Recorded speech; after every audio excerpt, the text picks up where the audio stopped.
नमस्कार दोस्तों 2014 से पहले देश में जो वोटर्स का रोल था, देश की पॉलिटिक्स में उनका रोल था कि वो वोट डालते थे और उनका काम खत्म हो जाता था। नई सरकार बनती थी, चलाती थी, फिर उन्हें 5 साल के बाद फिर मौका मिलता था।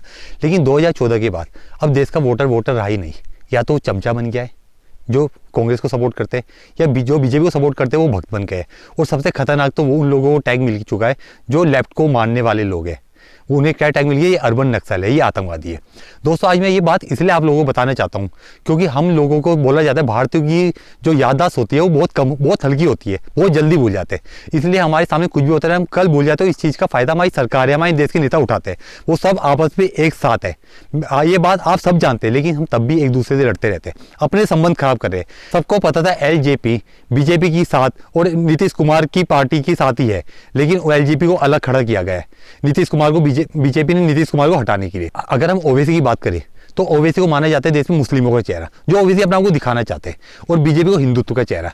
लेकिन ओवैसी ने जब क्या हिंदुत्व के चेहरे जिसे वो बोलते मोदी जी से, वो जैसे उनकी स्पीचेस होती है कि मोदी जी से वो इतना नाराज है, मोदी जी के वो भाषण को सपोर्ट नहीं करते, मोदी जी के एक्शन को सपोर्ट नहीं करते, उसके बाद भी वो महागठबंधन में शामिल ना होने के बावजूद भी अलग चुनाव लड़ते हैं और महागठबंधन को एक करारा नुकसान पहुंचाते हैं, जिसकी वजह से क्या होता है बीजेपी आराम से इजीली वहां भी जीत जाती है, उनकी सरकार बन जाती है।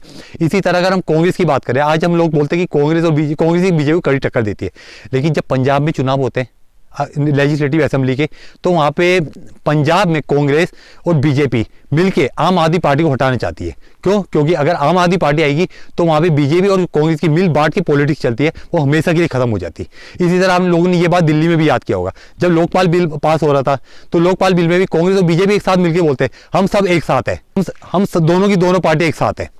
इसी तरह दोस्तों अगर हम कन्हैया कुमार की बात कर लीजिए, कन्हैया कुमार इस समय महागठबंधन के साथ चुनाव, उनकी पार्टी महागठबंधन में चुनाव लड़ी, लेकिन बेगूसराय में जब वो चुनाव लड़ने के लिए खड़े होते हैं वहां तेजस्वी यादव अपना कैंडिडेट खड़ा करते हैं। क्यों? क्योंकि कन्हैया कुमार को हराया जा सके। क्योंकि दोस्तों ये मैं बात आपको इसलिए बता रहा हूं क्योंकि हम लोगों को समझना पड़ेगा, ये लोग चाहे कुछ भी कहे, ये लोग हमारे को लड़ते हुए दिखते हैं, टीवी में दिखते हैं, संसद भवन में दिखते हैं, लेकिन आपस में सब लोग एक साथ है।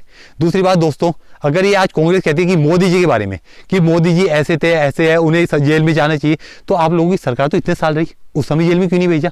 और आज बीजेपी कहती है रॉबर्ट वाड्रा को जेल में जाएगा, राहुल गांधी जेल में जाएगा। आज 5 साल से ऊपर का समय हो गया। क्या अगर रॉबर्ट वाड्रा ने जो काम किया अगर कोई दूसरा आदमी करता, कोई देश का कॉमन मैन करता, क्या वो इतने साल तक जेल से बाहर रहता? क्या उसे इतनी सिक्योरिटी बीच में रहता? लेकिन आज भी वो देश में खुलेआम घूम रहा है। क्यों? क्योंकि उसे सिर्फ बीजेपी ने रॉबर्ट वाड्रा का नाम यूज करती है सिर्फ उनकी इमेज गिराने के लिए, इलेक्शन में फायदा पहुंचाने के लिए। उनको जेल में भेजने का उनका कोई इंटेंशन नहीं है। और इसी तरह जाएगी जिस तरह ये अभी कांग्रेस वादे करते हैं कि अगर हमारी सरकार आएगी तो हम इन लोगों को जेल में भेजेंगे। कांग्रेस की अगर हिम्मत होती जेल में भेजेगी मोदी जी को तो पहले भेज चुकी होती, क्योंकि आपस में नेताओं को एक दूसरे को जेल में भेजना ही नहीं है।